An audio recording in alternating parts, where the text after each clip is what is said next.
Good life, hardworking people. Dito tayo ngayon sa pawn shop dito sa amin kasi may nakita ko sa marketplace nagbebenta ng Carhartt.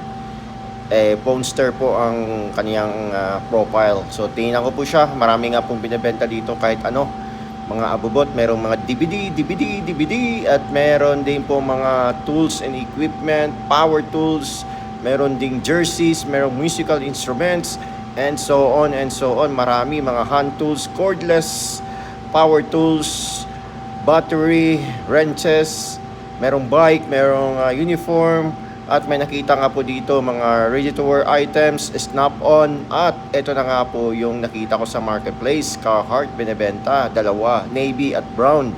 Ang price po nito, meron pang nakalagay na tag, $49, and I believe US dollar po ito. Kasi iba po yung paggawa niya at hindi ko po nakikita ito sa Canadian store. Iba rin yung logo niya.